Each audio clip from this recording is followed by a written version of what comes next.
representing the business of boxing. Ladies and gentlemen, let's hear it for Manager Marty.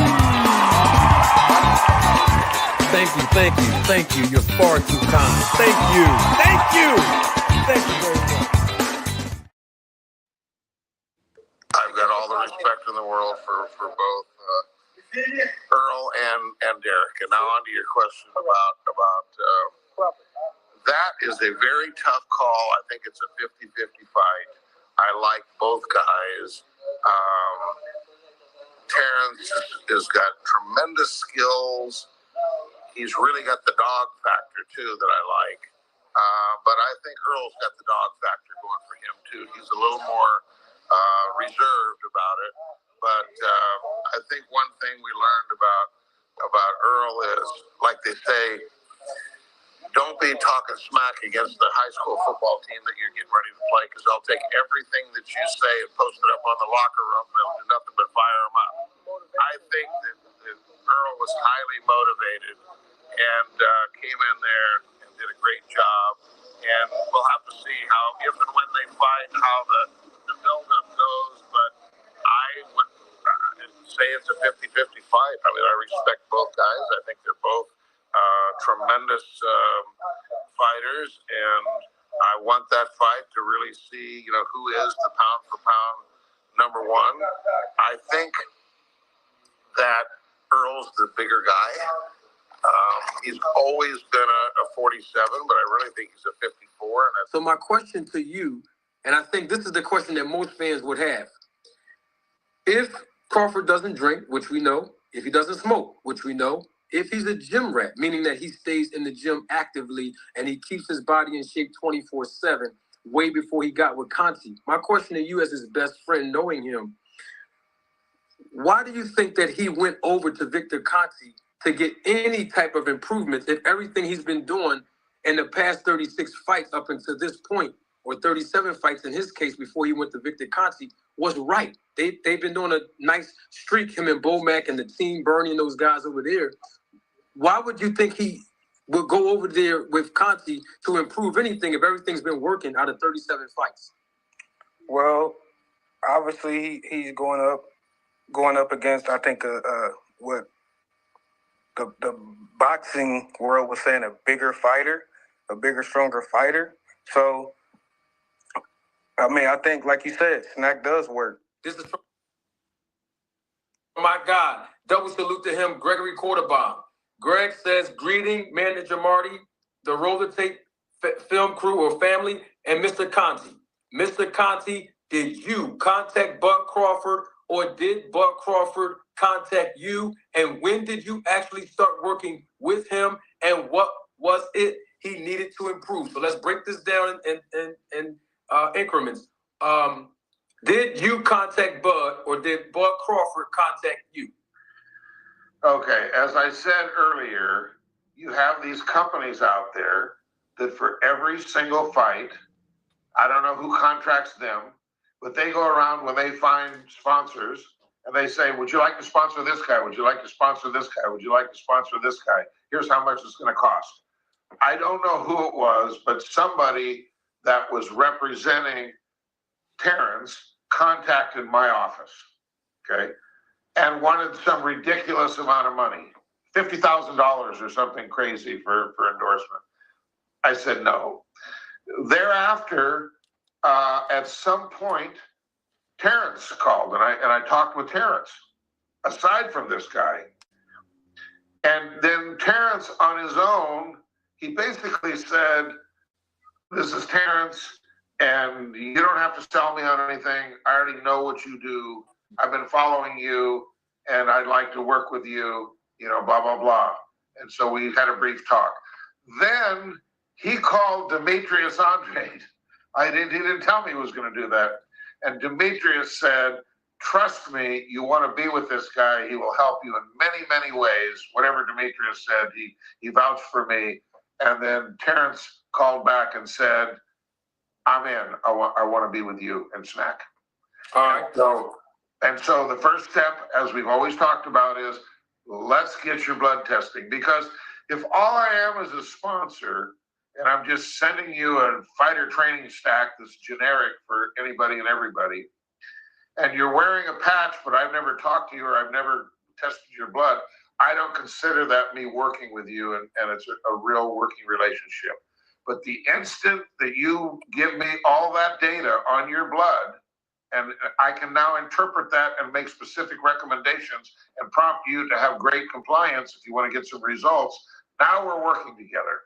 Make sense? Yep. So that happened initially. I guess the first time was before the Porter fight. And I said, but, you know, there's a bit of a conflict here. I would have to get the approval of Sean and Ken. So before I can commit and say, yes, I will help you in this fight, let me go to them. And I did, as I told you earlier. And then Sean said, let me talk to my dad. And he came back and said, we're good with it, because they're friendly. They've known each other since the amateurs many, many years. You know, they're warriors when they go in the ring, but they're friendly. And then I went back to Terence and I said, they said they're good with it. And the only thing Terence said was, let the best man win. Tell me what to do. How do I get my blood drawn? How do I work with you? And we carried forward from there. Ladies and gentlemen, members of the jury, members of the Roll the Tape film crew, welcome to another edition, another episode of Roll the Tape podcast with Manager Marty. I'm your host, Manager Marty. Glad that you all are with us. I'm excited today. I'm not going to belabor that point too much, but I am excited today. I mean, we have a lot of people that might not be watching us live in living color, but we also have people watching the replay of this live. So if you're watching the replay of this live, I want to equally welcome you as well to the broadcast. If you're live in living color, I welcome you. You know that. To all my haters, to all my spies and my detractors, I also want to welcome you. I just have a few questions I want to ask while we're here together as a family. And I don't even know where to start. I mean, y'all just heard the audio just now. I just have a question. And remember, when we were here live a few days ago, I told you all the next time we go live, we're going to spend. You know, Terence Crawford said spend. We're going to spend the block on this question that I had, since people are telling me and people are telling you all, the audience, that Terence Crawford is scheduled to fight Canelo Alvarez. So I had a question on that. In fact, I had a few questions on that. So I wanted to lay the foundation on that. And, you know, the first thing I have to do is I have to show my face. I know that some people are on other broadcasts right now, but we don't worry about what everybody else is doing. We go live. Okay? And whoever come to the family cookout, they come. If they have to come back and watch the replay, that's fine as well. Let me get this show started off properly. Double salute to my homegirl, Ty Drakeford. Thank you, Ty, for the contribution and your support to the channel. Ty is usually the first one to help plug the air fryer up. And y'all know how we are over here. We need the air fryer to increase its heating levels to 500 degrees before the broadcast is over. And Ty is starting it off the right way. This is what Ty said in the super chat. She says, for the air fryer, because we don't have time to waste. So even Ty is telling us through the super chat, we don't have time to waste. So let's hurry up. Get your contributions in. Bring your support with you when you come. Listen, there's nothing wrong with coming to the family cookout and bringing something, because you're going to get something in return. I promise you that. You're going to learn something today. And that's why I'm glad that you all are here. Now, let's get right into my question, and then we're going to talk about Keyshawn Davis trying to block Gervonta Davis and some of the antics that Keyshawn has been doing every time he says Tank Davis's name. We're going to address that from a business perspective.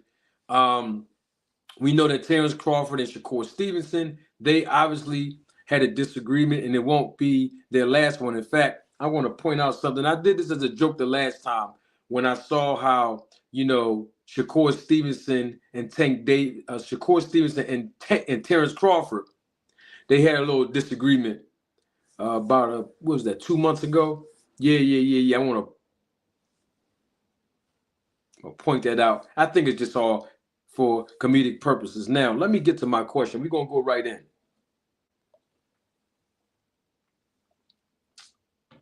People are saying that Terence Crawford is going to fight Canelo Alvarez, right? I mean, I don't really have any evidence on that. Did y'all see any paperwork on that? I haven't. I haven't seen anyone put out any contracts. I mean, I keep hearing Terence Crawford talk about it.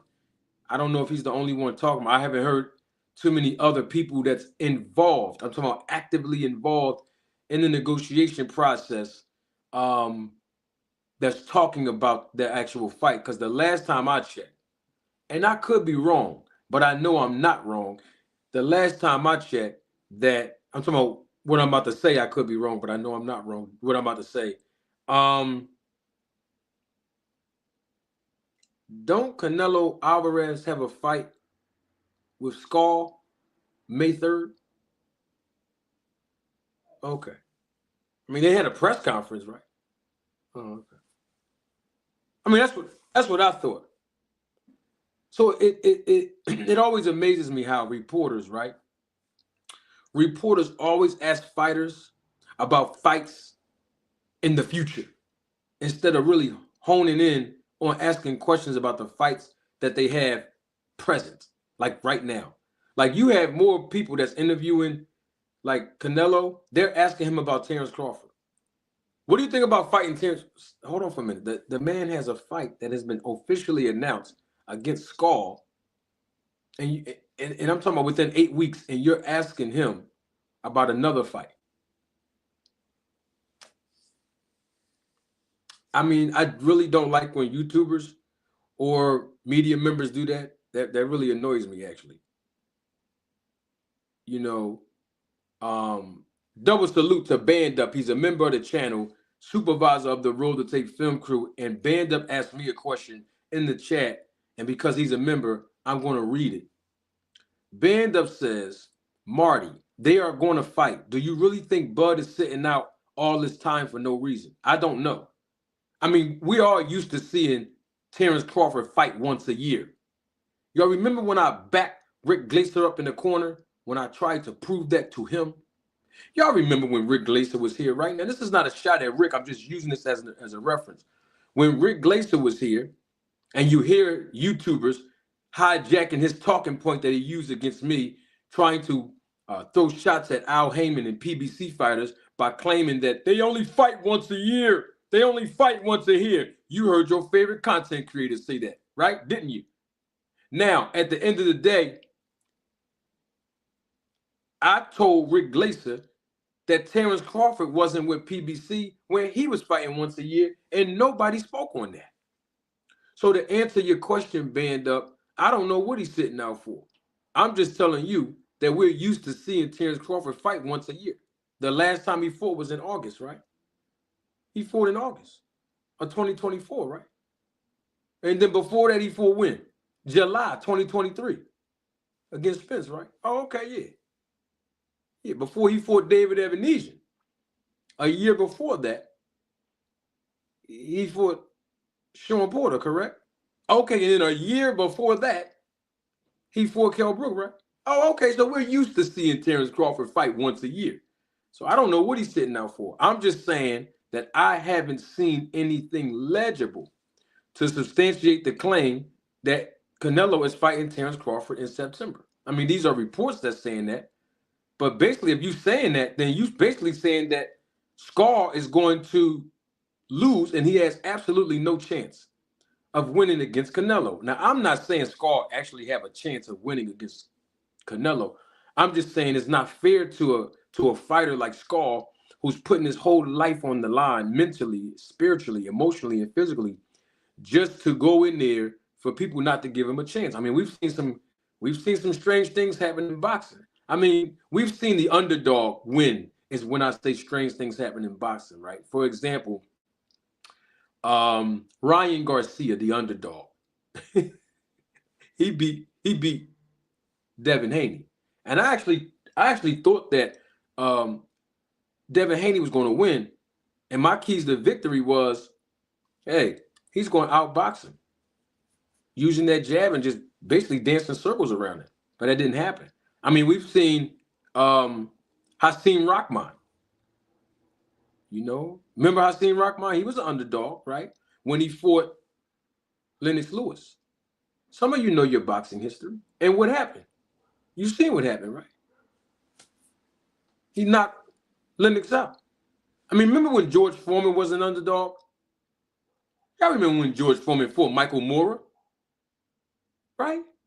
And you've seen what George Foreman did to Michael Moorer. Knocked him out. R.I.P. the great legend George Foreman.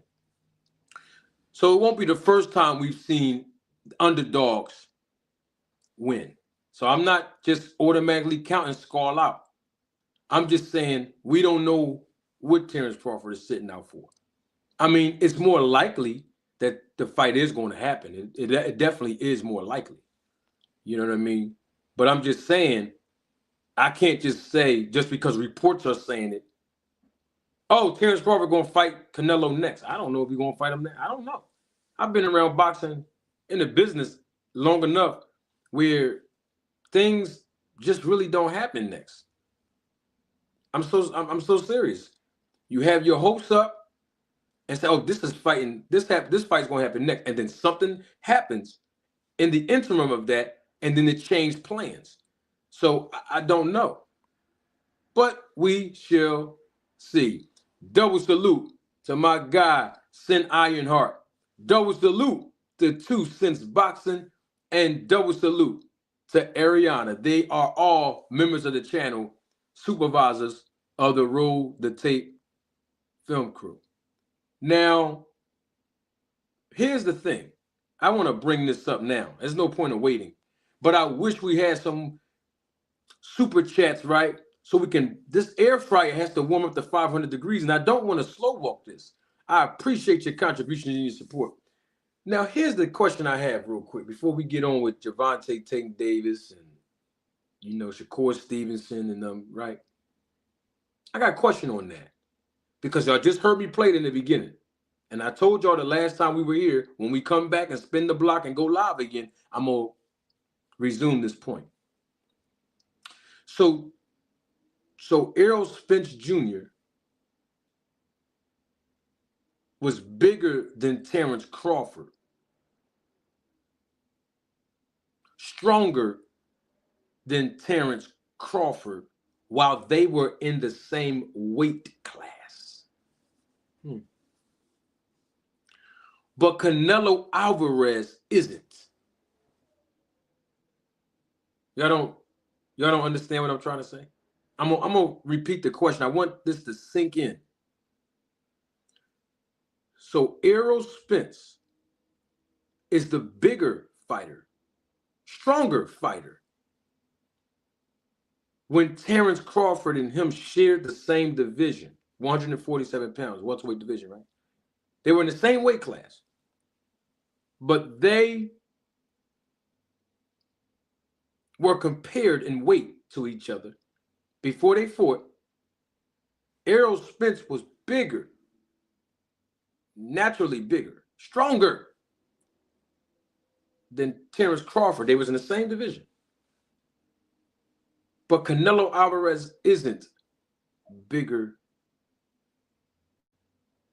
than Terence Crawford. Huh? Band up? Band up, I want to tell you something right now. I would love for you to put that question, because that is a really good question, bro. Yo, bro, that's one of the best questions that I've seen in a long time, bro. Seriously. If you would put that in the super chat, band up, even for $1.99, You can even cash at me, $1.99. Because the reason why I say this is when you super chat, I'm going to put that on the screen. Because I think people need to really understand that there is an answer to your question. But I want them to see what your question is first, Band Up. And the only way I can be able to do that and put that on the screen, and if there's a super chat, you know how we do. That's a really good question, Band Up. I really want to see if we can find the answer to that. Because that's really, I don't even know how to even tell you. That's an awesome question. Let me see. Let me check the Cash App and see if Band Up sent $1.99. Let's see if he sent that. Let me see. Because I know he's about to send it. Because I got to put that question on the screen. That's just a great question.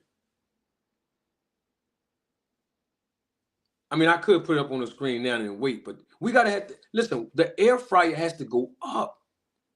It's only at 350 degrees. We got to heat the air fryer up. Band Up. That's that question right there. That's a really good question, Band Up, seriously. And the live audience at home that's not able to see that question, I'm sure they might want to know the answer. Man, that's crazy right there.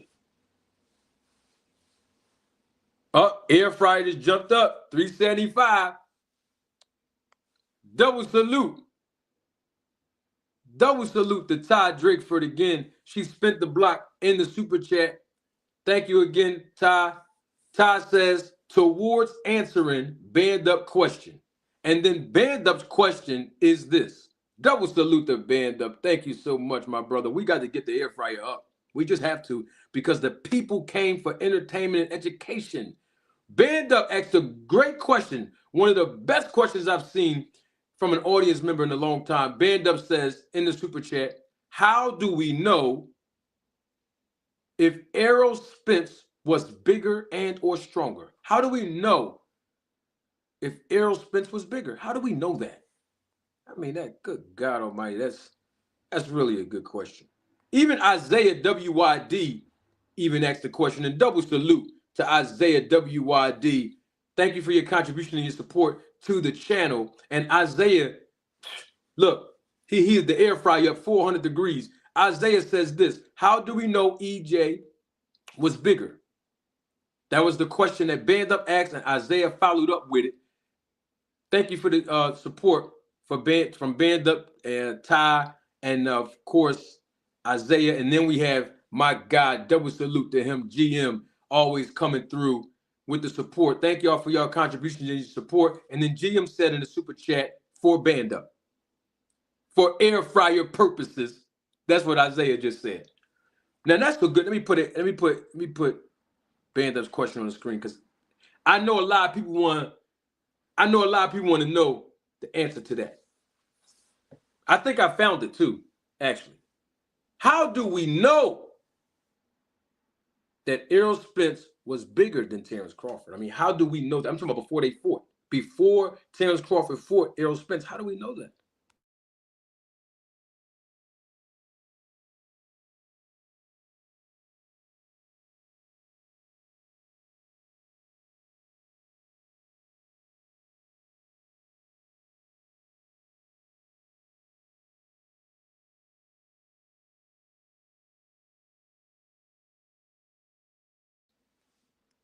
Don't take my word for it.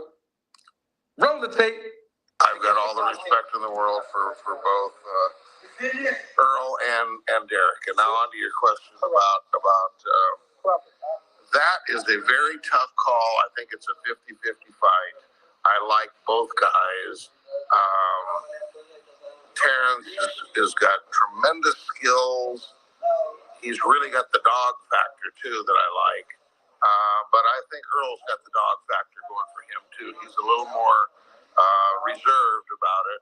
But I think one thing we learned about Earl is, like they say, don't be talking smack against the high school football team that you're getting ready to play, because they'll take everything that you say and post it up on the locker room, and they'll do nothing but fire them up. I think that Earl was highly motivated and came in there and did a great job. And we'll have to see how, if and when they fight, how the build-up goes. But I would say it's a 50-50 fight. I mean, I respect both guys. I think they're both tremendous fighters, and I want that fight to really see, who is the pound-for-pound number one. I think that Earl's the bigger guy. He's always been a 47, but I really think he's a 54. So my question to you, and I think this is the question that most fans would have. If Crawford doesn't drink, which we know, if he doesn't smoke, which we know, if he's a gym rat, meaning that he stays in the gym actively and he keeps his body in shape 24/7, way before he got with Conte. My question to you as his best friend, knowing him, why do you think that he went over to Victor Conte to get any type of improvements if everything he's been doing in the past 36 fights up until this point, or 37 fights in his case before he went to Victor Conte, was right? They've been doing a nice streak, him and Bomac and the team, Bernie and those guys over there. Why would you think he would go over there with Conte to improve anything if everything's been working out of 37 fights? Well, obviously he's going up against, I think, what the boxing world was saying, a bigger fighter, a bigger, stronger fighter. So, I mean, I think, like you said, SNAC does work. Banda, did you hear that? I can play it all again. Banda, did you heard what Victor Conte said, Banda? Did you hear what LC, one of Terence Crawford's close friends, said when he came up to talk to me? Did you hear that? I want to make sure Banda heard that because I know everybody else probably did. I want to make sure your question get answered. How do we know if Errol was bigger, stronger than Terence Crawford? I wanted to make sure that you did hear that? I want to play that last piece again because this ties into Canelo Alvarez with Terence. I'm glad you heard that, Ben. Let me put it on the screen so people can identify with the fact that you did answer my question. Yes, you heard with. Play that last part where Victor Conte said. Hold on 1 second. I want to cue that last piece up.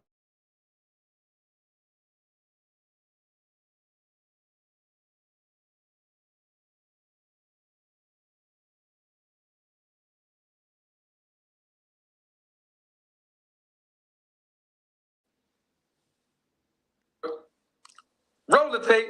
I've got all the respect in the world for both Earl and Derek. And now on to your question about that is a very tough call. I think it's a 50-50 fight. I like both guys. Terence has got tremendous skills.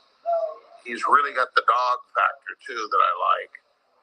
But I think Earl's got the dog factor going for him too. He's a little more reserved about it. But I think one thing we learned about Earl is, like they say, don't be talking smack against the high school football team that you're getting ready to play, because they'll take everything that you say and post it up on the locker room. They'll do nothing but fire them up. I think that Earl was highly motivated and came in there and did a great job. And we'll have to see how, if and when they fight, how the build-up goes. But I would say it's a 50-50 fight. I mean, I respect both guys. I think they're both tremendous fighters, and I want that fight to really see, who is the pound-for-pound number one. I think that Earl's the bigger guy.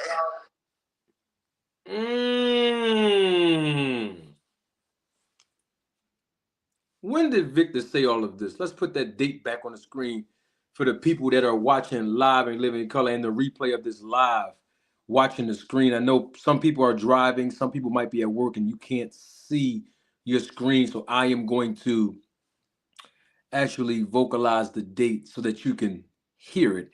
And Victor Conte said those words, March the 27th, 2019,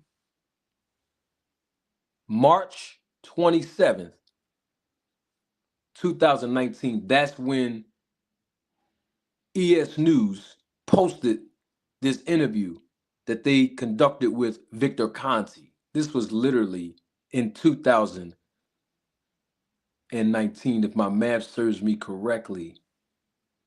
That's about what, 6 years ago? Now we know that Errol Spence and Terence Crawford fought in 2023, right?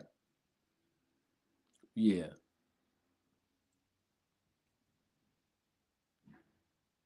Yeah.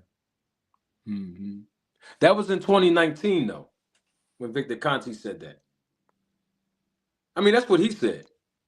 I mean, you also heard him say in that same interview that Errol Spence is the bigger fighter. You also heard Victor Conte say that it is a 50-50 fight. 50-50, meaning it could go either way. Meaning Terence Crawford can win, meaning Errol Spence can win. I mean, both guys have a 50% chance of winning. I mean, that's what Victor Conte said 6 years ago in 2019, which was literally 2 years prior to Terence Crawford going over there with Victor Conte in the SNAC protocol, the SNAC program. So I'm just trying to figure out if Errol Spence was the bigger fighter against Terence Crawford before they fought. And they're in the same weight class. How come Canelo Alvarez is not the bigger, stronger fighter? I'm just asking questions. These are questions that I think about when I'm driving, when I'm just chilling, relaxing. I think about a lot of questions. You know, that's why I have thought-provoking talking points. I'm just trying to figure that out.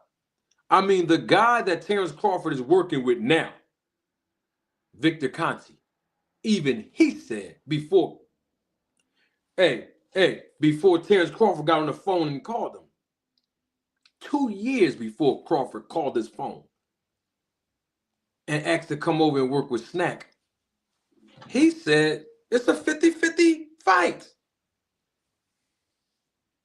Let me ask the audience a quick question, and anybody can answer this in the chat. Please, let's get some engagement going. In July of 2023, when Terence Crawford fought Errol Spence, was it a 50-50 fight to y'all? I mean, I didn't see 50-50, and I was actually at the fights. Me personally, I was there. And from what I saw, it didn't look like 50-50 to me. I'm talking about what I saw. You know, I wear glasses, so, you know, somebody can say I'm blind or whatever, but I mean, I did have my glasses on that night. My sunglasses that I was wearing had my prescription in there. But I'm just telling you what I saw. It didn't look like a 50-50 fight to me. And it didn't look like a 50-50 fight to a couple of people that's in the chat right now telling me no, because they're answering the question that I have. So I'm just trying to figure out what changed. That's what I'm really getting at. Let's get right into it now. So what changed between Victor Conte and his perspective, right, in 2019, 2 years before Terence Crawford goes to his program, the SNAC program, to 2023 when Terence Crawford actually fought Errol Spence and was already actively on the SNAC program. I just try to figure out what changed in between 2019 and 2023. What changed? What changed? Because Victor Conte said 2 years before Terence Crawford called him, hey, Terence Crawford versus Errol Spence is a 50-50 fight. And then 2 years later, Terence Crawford joins the SNAC program and Victor Conte. And then 2 years later after that, in 2023, Terence Crawford fights Errol Spence, and it wasn't even a 50-50 fight. I mean, it looked like it was 90%, 10%.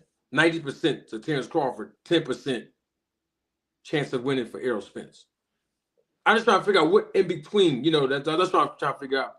Because right now, it don't seem like people are treating this fight with Canelo Alvarez as if Canelo Alvarez is naturally bigger and stronger than Terence Crawford.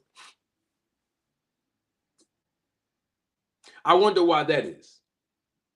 Y'all don't understand where I'm getting at?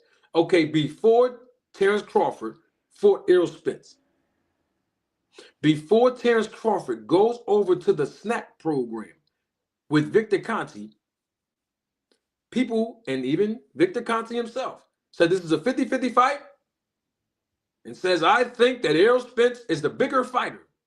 He said, let me quote him correctly. He said, I think Errol is the bigger, stronger fighter. LC comes on to the podcast to talk to me 2 months after the fight. And I asked him, well, why did, in your opinion, as his friend, why do you think Terence Crawford went over and called Victor Conte? Why did he go to the SNAC program?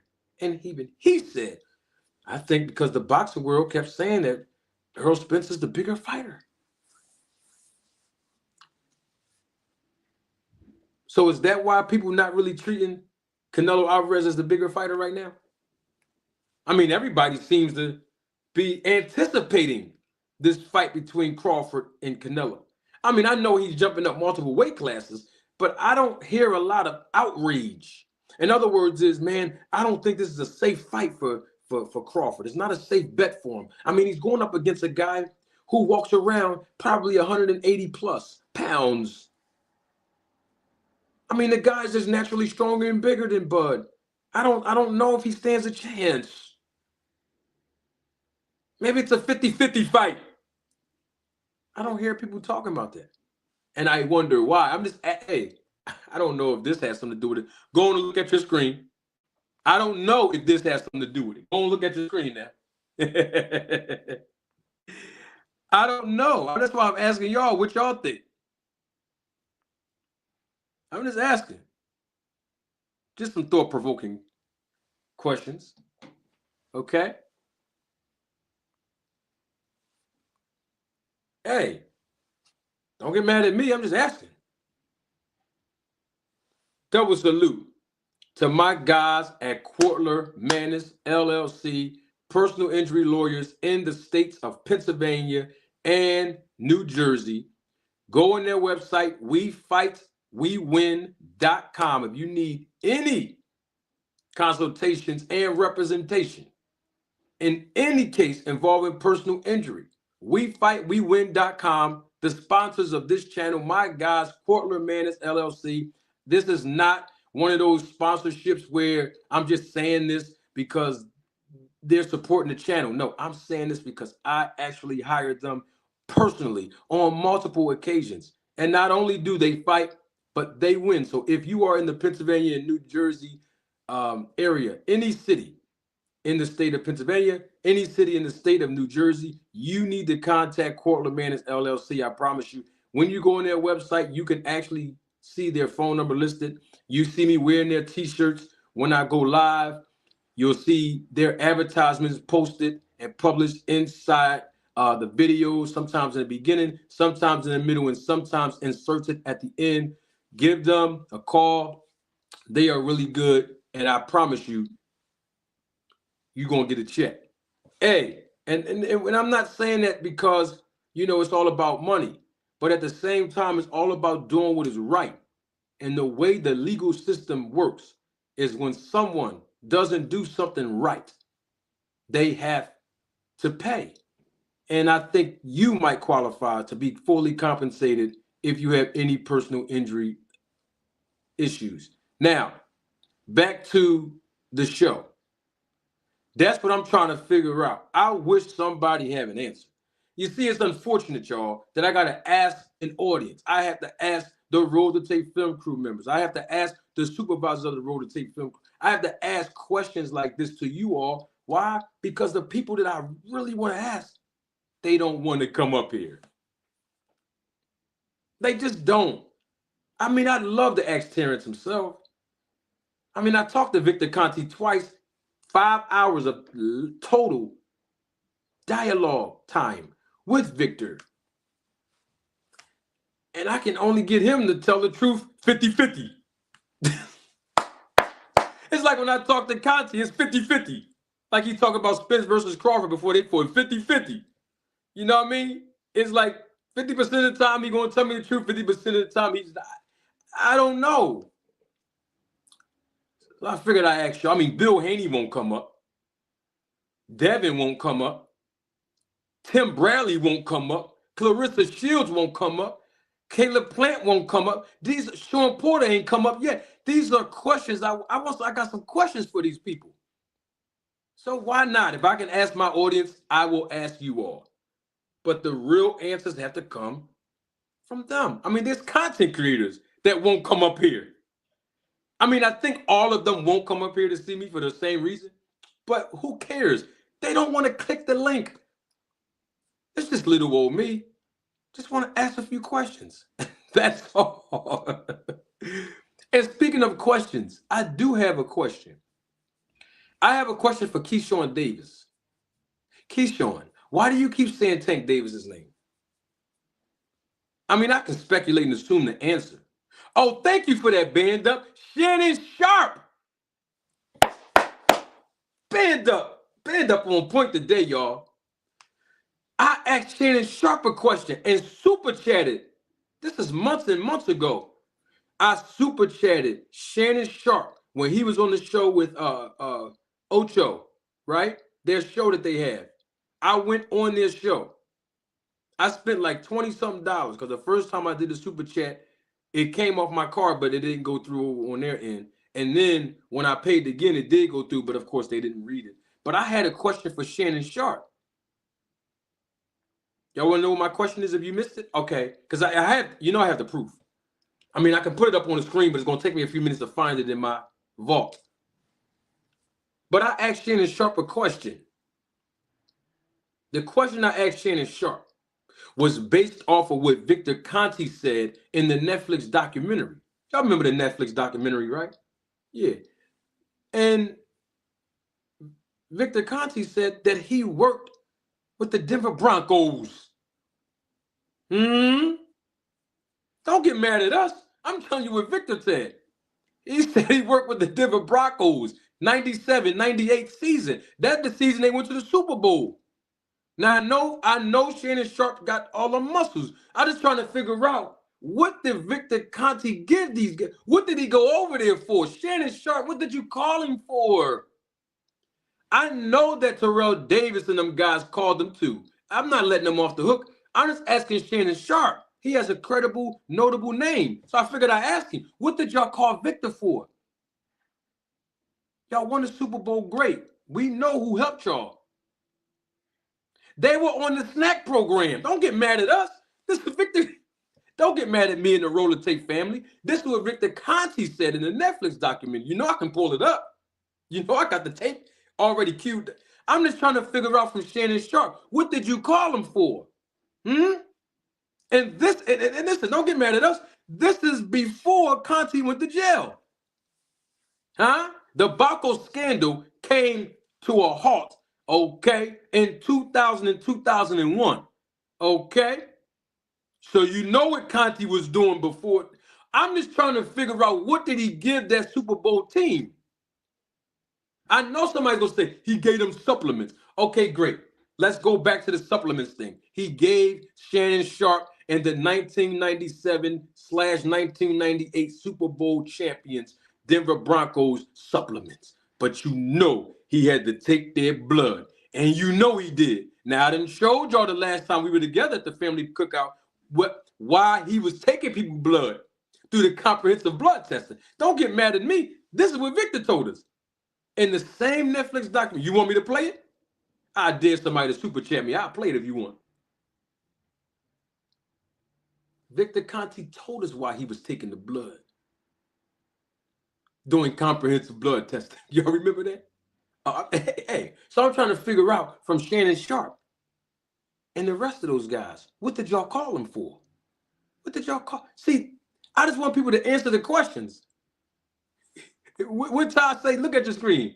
They gonna be on your ASS, Eminem. I know, but so what? Why are they gonna be on me, Ty? Because I'm asking questions. It's just questions. I want to know what they call him for. And this is pre-Balco. This is before Victor went to jail, and we know what he was doing. I'm just trying to. Don't get mad at us. Why did you call him? You got to stand for something, or you're gonna fall for anything. I know they don't want the truth out, Ty, but I have to tell it. I live the truth every day. It's in me, so it has to come out of me. I don't know what else to do. Double salute to my guy, JStar72. He's a member of the channel, supervisor of the Roller Tape Film Crew. JStar says this in the super chat, man. Thank you for your contribution and your support, Jay. Jay says this in the super chat. If all these guys and ladies had nothing to hide, they would be willing to talk about it. I agree. Now, I don't know if they have something to hide or not, but I do agree that they would be willing to talk about it if they didn't have anything to hide. I agree with that, Jay, sir. So I'm just trying to figure out, why is it that they won't come talk to me? I mean, here's the thing, guys and ladies. I'm very accessible. My email address is plastered all over the description of the channel. I'm very accessible. And look, a lot of people in boxing know my number, my phone number. They can call me. You don't think if Sean Porter called me, I'd talk to him on the phone? Of course. You don't think if Terence Crawford... I know Terence won't call me. I have a better shot at talking to Sean. But it's great. If Terence called me, I'd answer. I mean, I could call Victor Conte. I have his personal cell phone number. I mean, I'm not going to call a guy. It's a 50-50. When I talk to him, it's always a 50-50, so I don't want to waste this. You know what I mean? Back to Keyshawn. I'm just trying to figure out why is Keyshawn Davis said he has a fight coming up. He has a fight schedule, right? We already know what this is. It's a marketing ploy. We see it happen all the time. I mean, and listen, I'm not disappointed in Keyshawn Davis for bringing up Tank Davis' name over and over and over again, because that's what he's supposed to do.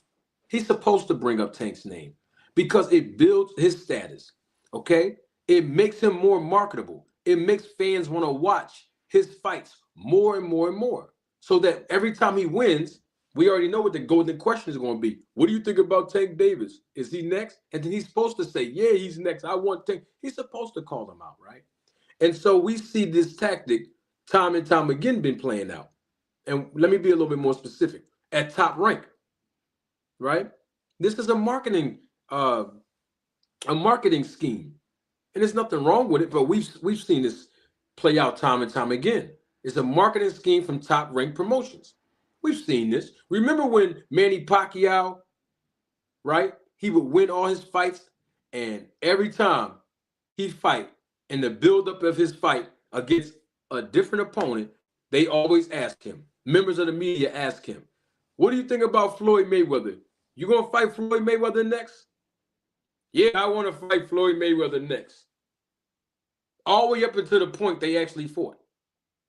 It's a marketing scheme. Keep throwing Floyd's name out there. His name is hot as fish grease. Just keep saying his name. No matter if you got a fight coming up or not, Pacquiao. They ask you, just answer.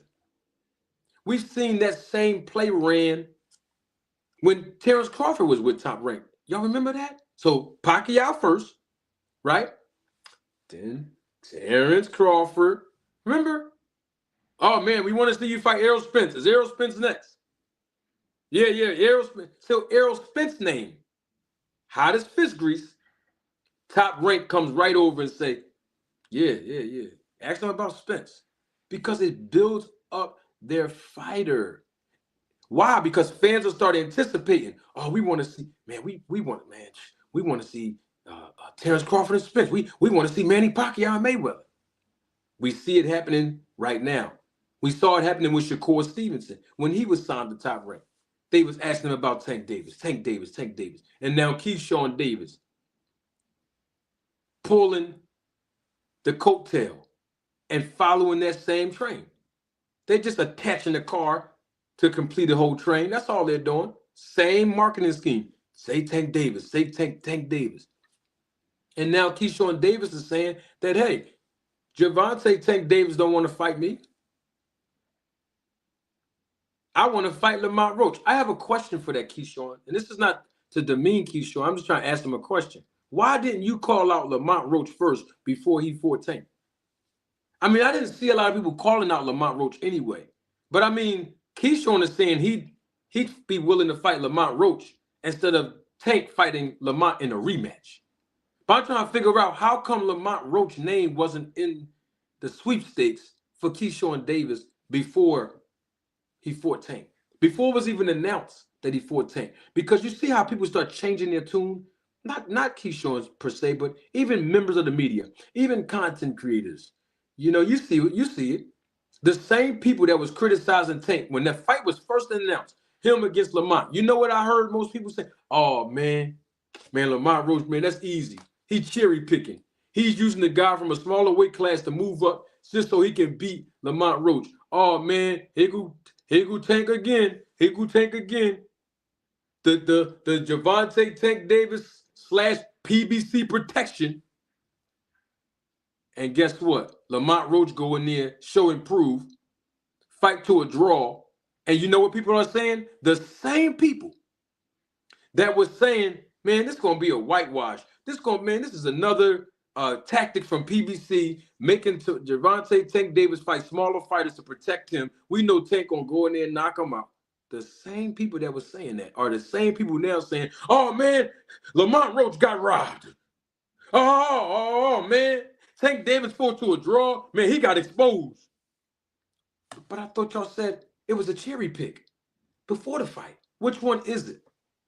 So this is where we have to ask Keyshawn Davis some real questions. And the thing about it is I'm not, once again, disappointed that Keyshawn is saying Tank Davis' name. All I'm saying is be realistic about it when you say his name. Because right now, Keyshawn Davis, right, is reportedly fighting a guy that Shakur Stevenson fought, Edwin De Los Santos. And y'all know who matchmaking that fight, don't you? The best matchmaker in the business. I keep saying his name, Brad Goodman. And you understand, I taught most of you, okay, the business model of Top Rank. And when Brad got the pen and pad, you know what he gonna do. You know when he's the matchmaker, y'all know what time it is. And that's why he's the Hall of Famer, the best, I gotta say he's probably the best in the business. Double salute to my homegirl Ty, spinning the block. Listen, Ty just brought the air fryer up 425 degrees. Ty says this in the super chat. She says, I don't agree, Manager Marty. They should build their name on their own merits. Example, better performances and better competition. I agree with you, Ty. I didn't even get to that part yet. The better performances and the better competition. Because in the business, the reason why I didn't get to that yet, and I agree with you, that's absolutely correct. You have to build a name for yourself in the business because most of your better performances as a professional boxer is not going to come from better competition when you're moving up in a ranking system.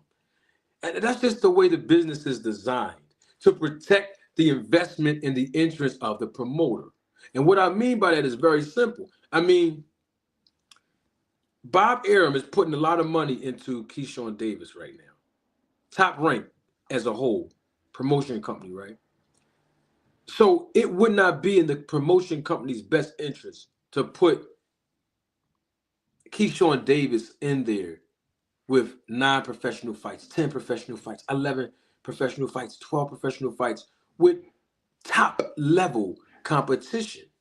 Because not only will it hurt his career, but it will hurt his confidence if he loses, especially get knocked down, knocked out. You know, the reputation of these fighters hinge off of their own merit, absolutely, their own willingness to promote and talk, to the media, their own willingness to be available for the media, and also the techniques and schemes, and I mean legit schemes that promoters use. And so when I talk about what Keyshawn Davis is doing and why I'm not disappointed is because the likelihood of Keyshawn Davis fighting Tank Davis is not even that is very slim. Very slim to none. And that's not saying that Keyshawn himself is scared of Tank Davis. What I'm saying is that wouldn't be a good look for the promotion company. I can use this as a teachable moment. That wouldn't be a good look for them. Because let's say Keyshawn Davis, who has less than 16 professional fights, right? And yes, he is a world title holder, right? So that is something that, gives credence when we talk about leverage, when we talk about negotiations, when we talk about sponsorship and advertisement. All of that have a lot to do with it. But let's say this young man get in there with a Tank Davis and gets knocked out cold.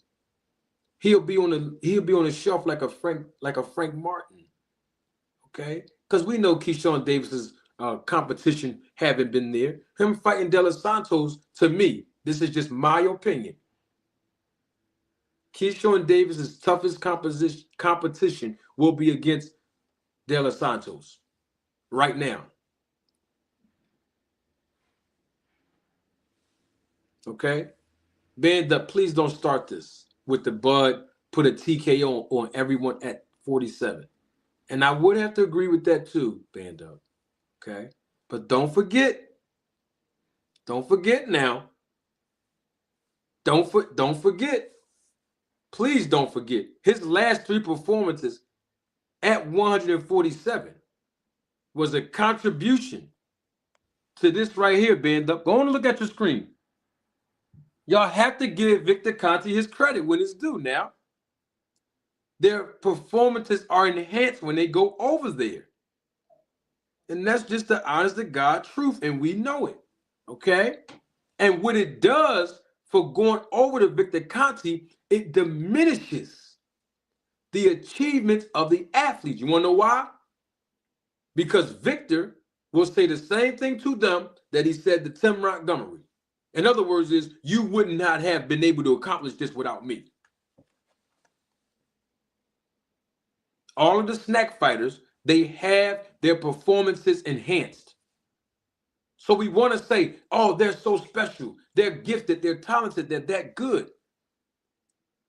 But then it begs the question, the same question I've been asking for nearly 2 years and still haven't gotten an answer to it yet. What did you go over there for? If you're already good, you're already undefeated. What did you call Victor Conte for?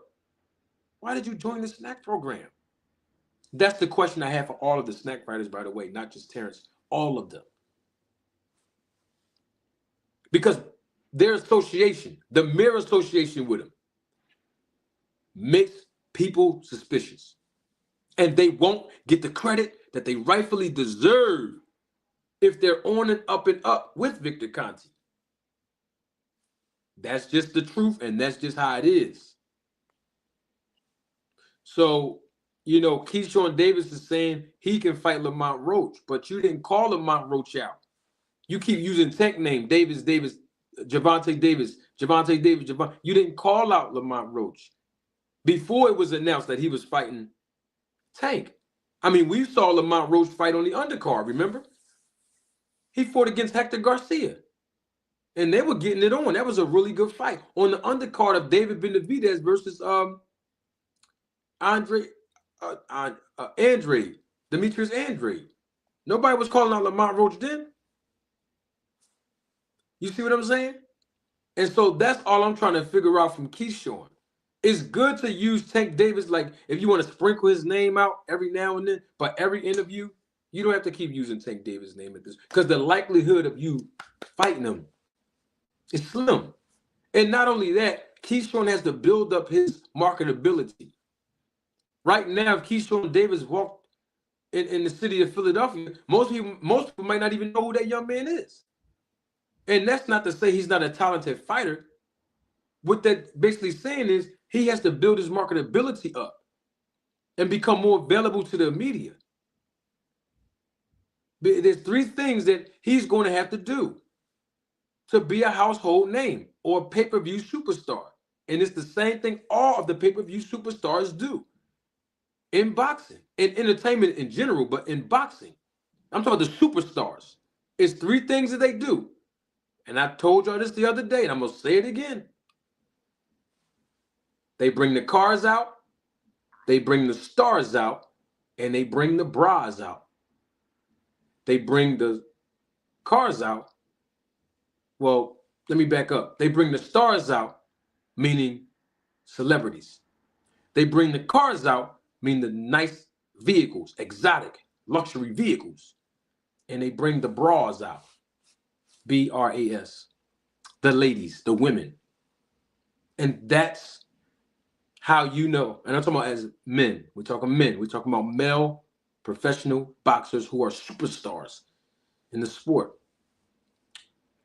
Because it's still a sport, but it's also sports entertainment. You see what I'm saying? And so if Keyshawn Davis is not on a track or carving out a path for himself to be a superstar, then there's no point of bringing up Tank Davis's name. See, you have to be, so it's levels in boxing. You have to be a star first and then superstar. And there's not a lot of superstars in boxing. And they don't come around too often either. Okay? It's a lot of stars in professional boxing, but it's only a handful of superstars in the sport of boxing. And speaking of stars and superstars, that segued me into my final point with Terence Crawford and Shakur Stevenson. I mean, you've heard Terence Crawford. Y'all heard it by now. Most of you. I'll play it if you didn't.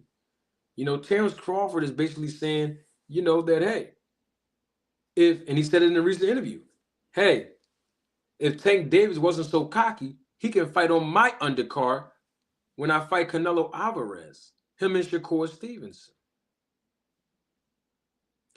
Let me be clear on something. Terence Crawford is not the A side in that fight. And we all know that. Isn't he the B side? Since when did the B side start dictating terms to?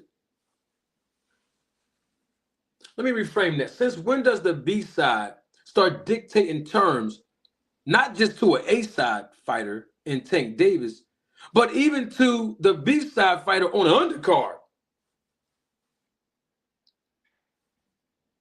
I mean, the only reason why people are saying something about Terence Crawford, and of course he's going to make the biggest bag, his biggest purse, his largest compensation in the business when he, if and when he fights Canelo as the B side, but Tank Davis is a superstar and Terence Crawford is not.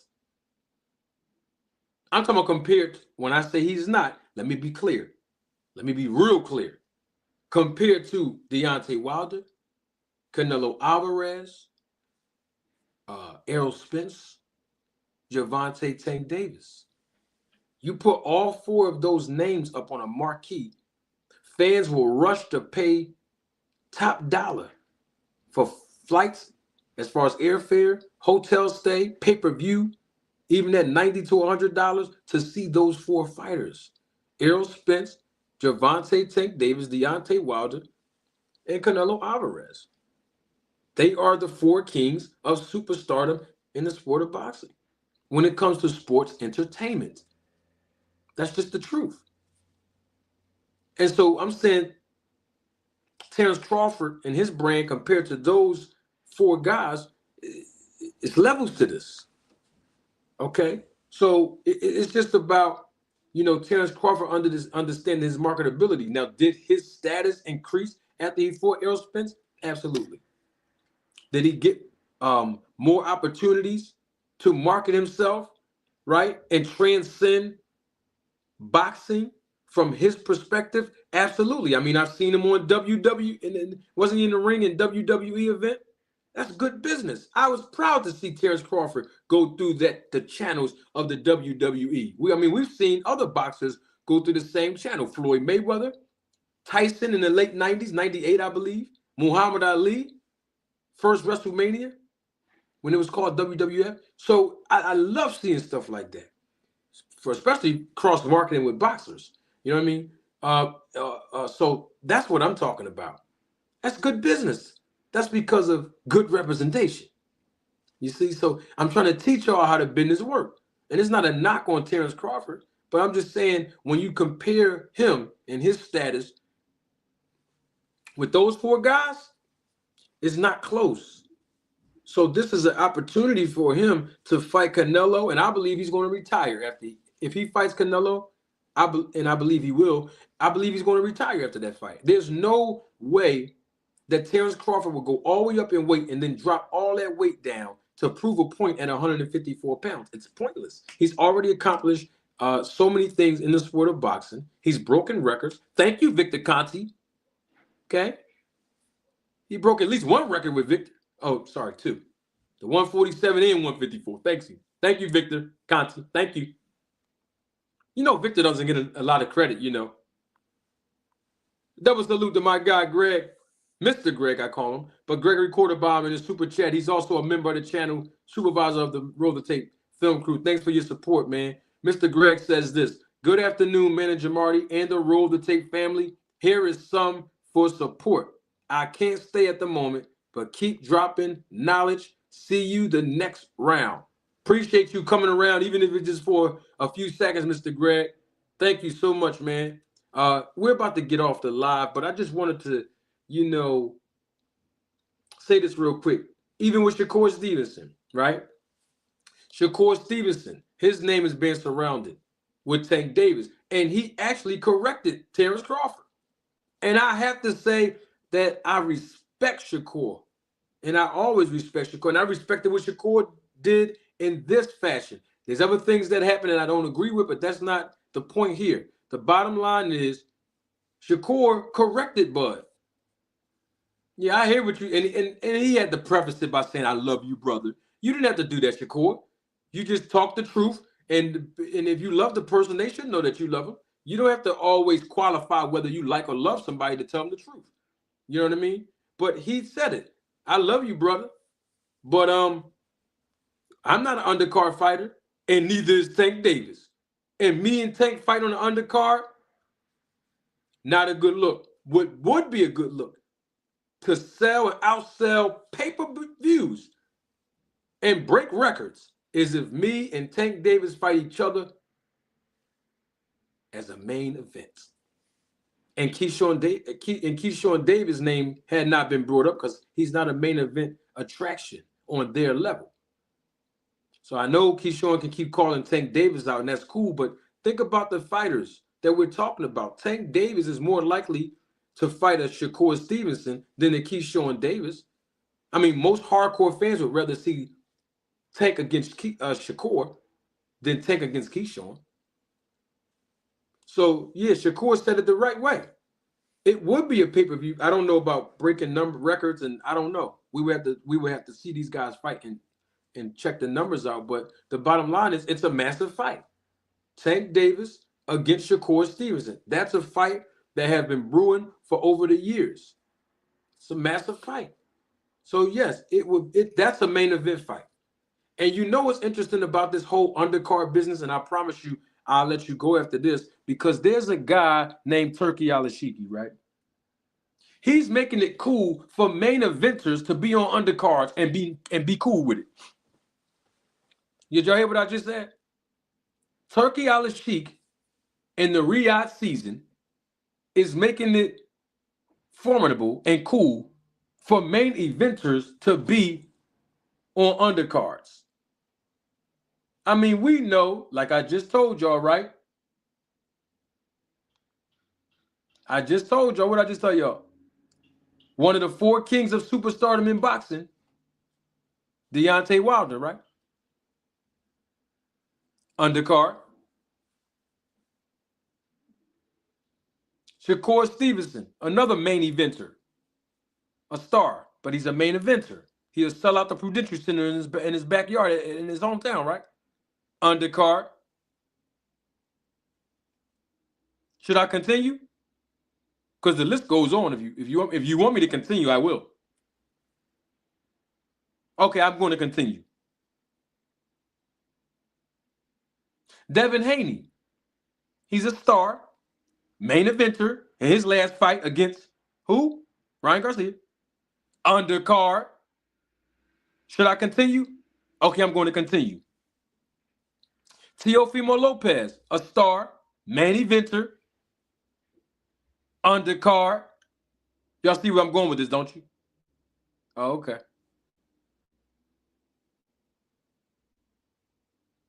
These fighters are accepting that.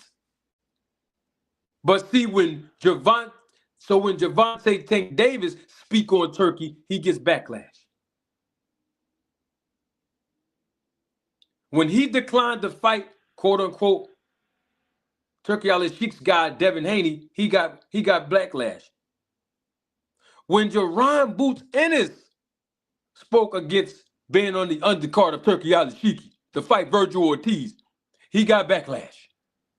And we know, I told y'all that wouldn't be a good look for Boots, because Boots just sold out at the Wells Fargo Center in Philly, my hometown, Philadelphia, not once, but twice within a matter of 4 months. And people were criticizing Boots for not going to Riyadh season in another country, Saudi Arabia, to fight Virgil Ortiz. Was calling Boots a duck because he did not become subservient to being on an undercard because he recognized his worth as a main eventer and a star. Stop me when I'm lying. And now here it is. Terence Crawford, knowing that the fight would be financed partly by Turkey Al Sheikh between him and Canelo, is now advocating for a superstar main eventer Tank Davis and a star main eventer Shakur to fight each other on an undercard that he is the B-side on.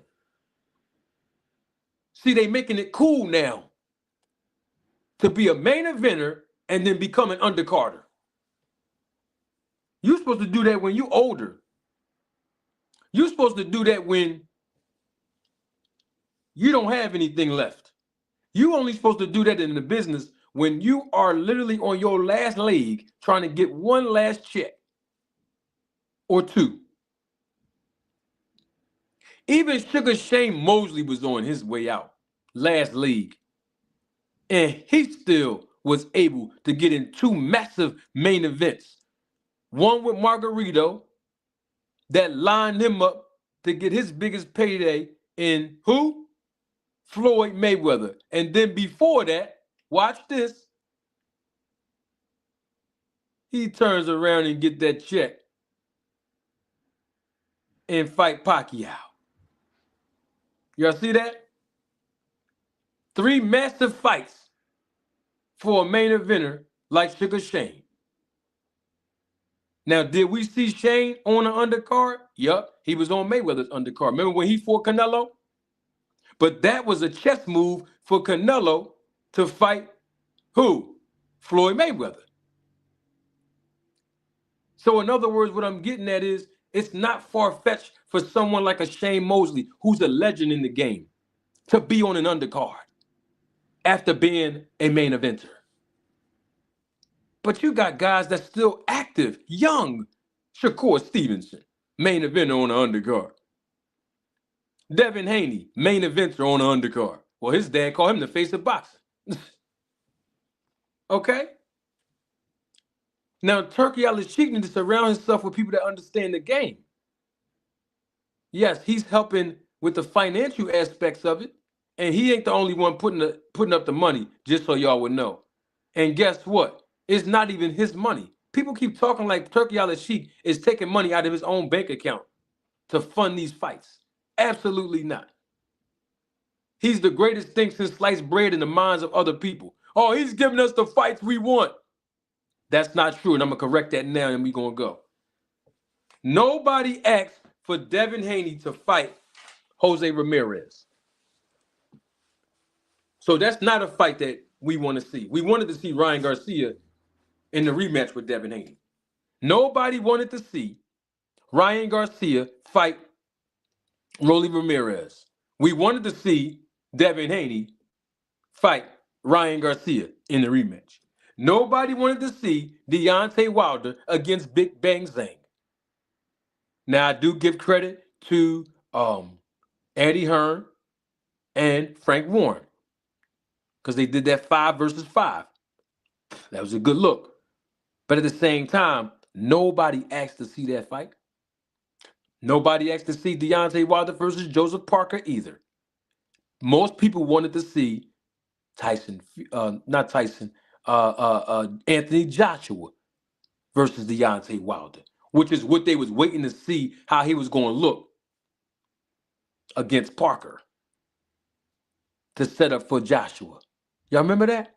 Oh, okay, so when I keep hearing people say, man, Turkey Al-Sheikh, man, he's good for boxing. He's giving us the fights that we all want to see. Well, what fight did Turkey put up right now? Name one fight that he put up that you said, I actually wanted to see this fight. Because I don't recall, nobody wanted to see Terence Crawford fight Madrimov. Let's tell the truth and shame the devil now. You know what people was talking about? Terence Crawford fighting Errol Spence in the rematch. Terence Crawford fighting Fundora.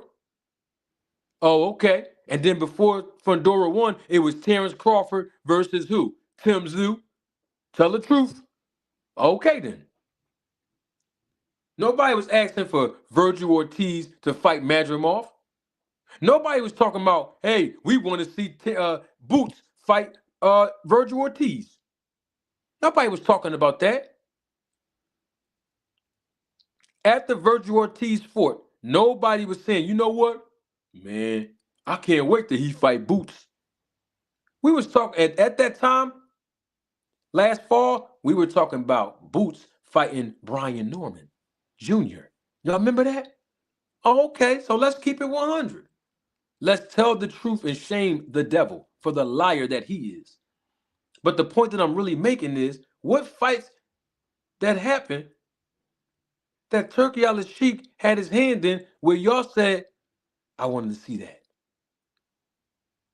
Now, I know somebody going to say, well, what about Usyk against Fury?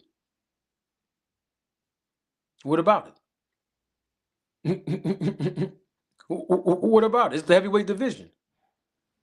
We know what Turkey Al-Sheikh, he even said in an interview, he loved the heavyweight division. He wanted to bring it back. Watch this. He was at the Ring Magazine ceremony, talking about Turkey, telling Vladimir Klitschko, oh, we want to see you come back out of retirement. What? Come on, Turkey. Once again, don't know nothing about boxing like that. But some people praise him. But I'm just trying to figure out what fights. What about Bivol versus Better Beef? Once again, fighters that are non-American. Usyk and Fury, non-American. Bivol, Better Beef, non-American. I'm talking about American fighters. Let me be a little bit more specific. Okay? What fights? The point that I'm bringing home, honestly, is give the promoters credit. Give Eddie Hearn credit. Give Frank Warren credit. Give Bob Arum credit. Give Tom Brown credit. Give these promoters credit. Give De La Hoya. Give them credit. Give Floyd Mayweather from Mayweather Promotions credit. Give these guys credit, man. And the ladies that promote as well. Some of y'all might not even know some of these promoters that are females, like Christy Martin. You know what I mean? I can name a couple of other ones, but y'all might not recognize their names. But I'm just using it as a reference to say, give the promoters the credit that they actually deserve. Give the matchmakers the credit that they actually deserve. Instead of, oh, Turkey. Turkey got y'all on Turkey. Because Turkey on Turkey time. I'm not hating on the guy. I mean, I'm glad that he's paying the fighters. But remember when I got Rick Glaser up here, and we're going to talk about this next time when we talk about Turkey. I'm going to save it. Rick Glaser and the rest of them were the same ones that was criticizing Al Heyman for quote-unquote overpaying fighters. But now Turkey Al-Sheikh is getting paid for quote-unquote overpaying fighters. You see how that works? So when Al Heyman was quote-unquote overpaying fighters, he was getting criticized. He was being accused, in Rick Glaser's words, and I quote, he's effing up the business of boxing. But here it is, people are praising Turkey Al-Sheikh and saying he's overpaying the fighters. And at least the fighters are getting paid when they fight on the Riyadh season. They get more money than they ever seen. Oh, but y'all praising Turkey, but some of y'all was the same ones that was biting PBC and Al Hammond back out. And he the black man. Don't let me get started on that. I'll say that for the next time. You know what? I'm doing way too much talking. Don't take my word for it.